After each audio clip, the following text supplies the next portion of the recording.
Viral soal adanya dugaan kecurangan terkait seleksi calon aparatur sipil negara (CASN) beredar di media sosial. Badan Kepegawaian Negara (BKN) mengaku sudah mendengar dugaan kecurangan itu dan tengah melakukan forensik. Informasi terkait dugaan kecurangan ini beredar luas di media sosial, Minggu tanggal 24 Oktober tahun 2021. Salah satu akun medsos yang memviralkan informasi tersebut bahkan membeberkan dugaan kecurangan yang terjadi dalam seleksi CASN di Buol, Sulawesi Tengah. Dalam unggahan yang viral itu disebutkan adanya kecurangan terkait salah satu CASN mendapatkan nilai tertinggi hingga CCTV dan lokasi tes yang bisa diatur. Tak hanya itu, kecurangan bahkan disebut diduga terjadi sampai ke server chat BKN. BKN sudah bergerak. Kepala BKN, Bima Wibisana pun angkat suara terkait informasi dugaan kecurangan yang viral tersebut. Dia memastikan pihaknya sudah mengetahui terkait adanya kecurangan tersebut. BKN sudah tahu jauh lebih dulu, ucap Bima saat dihubungi Detikcom, Minggu tanggal 24 Oktober tahun 2021. Lebih lanjut, Bima memastikan pihaknya saat ini tengah menelusuri dugaan kecurangan seleksi CASN tersebut. Dia menyebut sudah menerjunkan tim BSSN untuk melakukan forensik. Sudah diforensik oleh tim BSSN, ucapnya. Meski demikian, Bima belum bisa membeberkan terkait temuan tim BSSN tersebut. Dia menyebut akan memberitahukan ke media berkaitan dengan temuan tersebut. Ruangnya nanti sekalian, tidak satu persatu. Biar adil untuk semua media, tuturnya.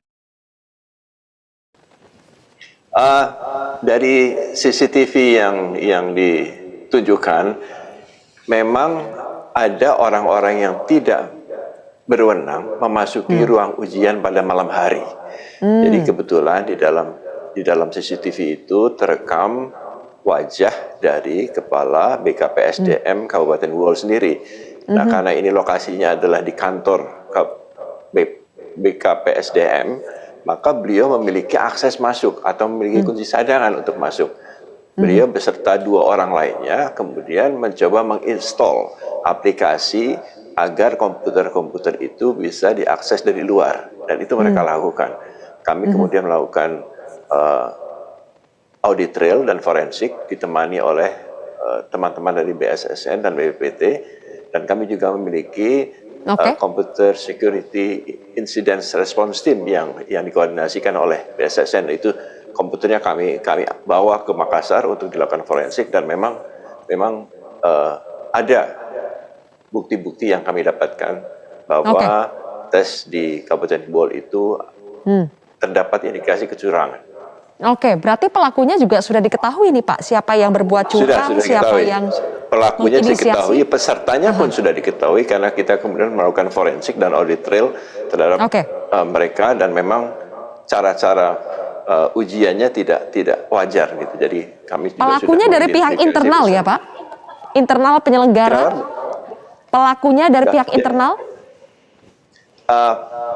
Pelakunya itu berkolaborasi, jadi ada dari staf dari Pemkab Buol dengan orang di luar yang memiliki kemampuan IT, dan mereka kemudian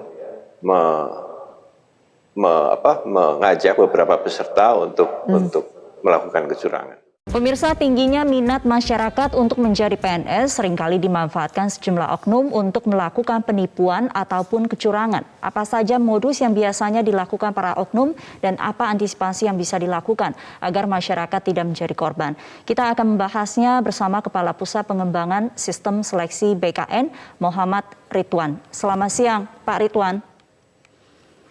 Selamat siang Mbak Sumi, saya izin buka masker ganda. Silakan, saya sesuai Pak dengan Ridwan lagi COVID di kantor. Terima kasih sudah bergabung di Metro Siang. Pak Ridwan, yang ingin saya tanyakan terkait dengan kasus terbaru yang ramai di pemberitaan, kasus anak dari Nia yang kemudian menawarkan kelulusan melalui jalur pengganti. Jadi kalau melihat pengakuan korban, dikatakan jalur pengganti ini adalah menggantikan orang yang sudah lolos namun meninggal dunia karena COVID.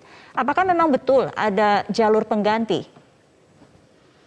Saya pastikan Mbak Sumi bahwa tidak ada jalur pengganti seperti itu, karena nomor induk kepegawaian yang kami terbitkan itu untuk orang itu, whatsoever nggak akan bisa pernah diganti. Dan penggantiannya pun melalui mekanisme-mekanisme yang sudah diatur.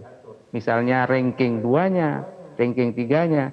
Tetapi tidak selalu begitu. Jadi manakala NIP-nya memang sudah tidak bisa dipakai lagi karena orang itu meninggal, orang itu mengundurkan diri, banyak kasus begitu.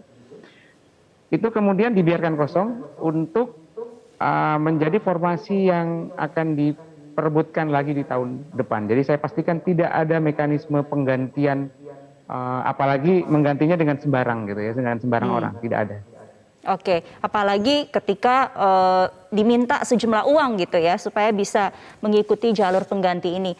Pak Ridwan, setiap tahun ketika ada seleksi CPNS ini seringkali kita dengar banyak kasus penipuan, kecurangan yang terjadi. Modus yang paling sering ditemukan itu seperti apa Pak Ridwan? Baik, pertama seperti yang sudah disebutkan tadi ya, anak artis itu. Kemudian yang kedua, biasanya in the middle of the process. Jadi teman-teman akan diminta untuk ikut saja, tetapi kemudian dibantu. Nah, akan kami pastikan bahwa sistem bantuan di tengah itu juga tidak mungkin dilakukan. Baik oleh kami, BKN, oleh instansi, atau oleh orang luar, atau gabungan dari ketiganya. Tidak mungkin bisa dilakukan, karena semuanya pakai sistem. Anda tahu misalnya live streamingnya saja sudah menjadi bukti bagi semuanya bahwa nilai yang bersangkutan adalah sekian. Dan itu orang gampang mengkalkulasi, kalau saingan saya segini, saya segitu, maka tidak ada yang bisa menggantikan posisi saya. Even siapapun tidak bisa. Nah, Baik. itu yang kemudian ditambah lagi sekarang kami terbitkan sertifikat BKN yang bisa diunduh pada H+1. Jadi sudah ada nilai yang langsung masuk di PC-nya peserta pada akhir sesi, ada live streaming YouTube, ada juga sertifikat CAT yang kami berikan kepada peserta. Tiga-tiganya pasti konsisten, tiga-tiganya memakai cara yang berbeda. Nah, konsistensi inilah yang kemudian tidak memungkinkan untuk dilakukan perubahan apapun di tengah jalan. Baik, artinya seluruh proses ini sampai kemudian hasilnya diumumkan tidak mungkin disampaikan secara individu ya, Pak Ridwan? Betul, betul, betul. Dan itu disampaikannya kepada instansi secara sistem, kemudian instansi yang punya kewajiban untuk mengumumkan per peserta. Nah, nanti setelah seleksi kompetensi dasar, kami ada kegiatan yang kami sebut namanya rekonsiliasi data antara kami, BKN, dengan instansi untuk mencocokkan.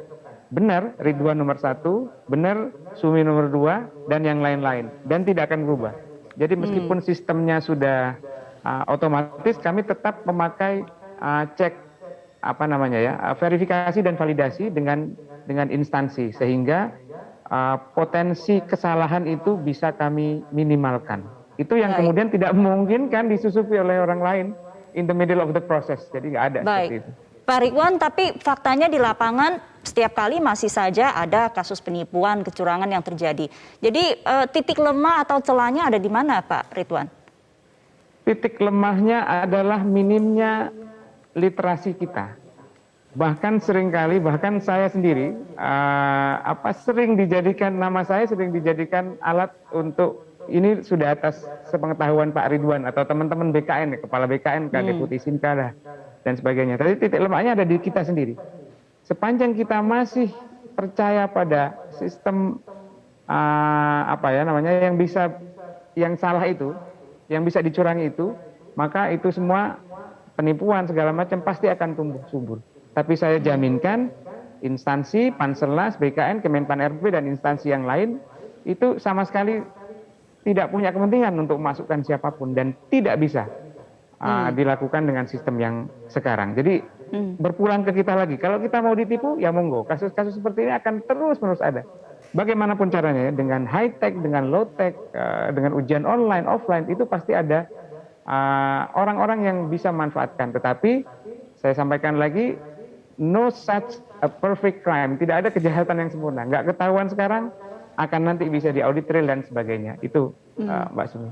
Baik, jadi masyarakat yang berminat ikut seleksi CPNS ini harus ekstra hati-hati. Apa yang pesan yang bisa Anda sampaikan, Pak Ridwan? Ya, terakhir begini, jangan pernah percaya pada orang-orang yang akan membantu Anda. kecuali bantuannya hanya doa ya. Kemudian yang kedua, percaya pada diri sendiri, seperti profile picture saya di WhatsApp, percaya pada diri sendiri dan percaya bahwa hanya Allah Subhanahu wa taala, Tuhan yang Maha Kuasa, yang bisa membantu kita. Selain itu tidak akan pernah bisa. Kalau Anda mau rugi, silakan memakai jasa mereka. Tetapi saya pastikan bahwa tidak pernah akan jadi ASN, CPNS, P3K, tidak akan pernah lewat jalur belakang. Itu Baik. barangkali. Pak Ridwan, terakhir, kalau masyarakat menemukan ada penipuan kemudian yang terjadi, kemana kira-kira mereka bisa melapor? Paling cepat adalah ke kami, baik email bkn humas@bkn.go.id, lapor BKN seperti yang sudah disebut tadi, atau pengaduan-pengaduan yang bisa dilakukan ke ke instansi lain juga, instansi yang dilamar juga bisa. Jadi dari sisi manapun, dari WhatsApp, dari DM kami, DM ke kami ya di media sosial BKN, kemudian ke email BKN, kemudian ke lapor BKN dan sebagainya, itu bisa jadi sarana. Ke WBS BKN juga memungkinkan untuk dijadikan sarana untuk tempat mengadu.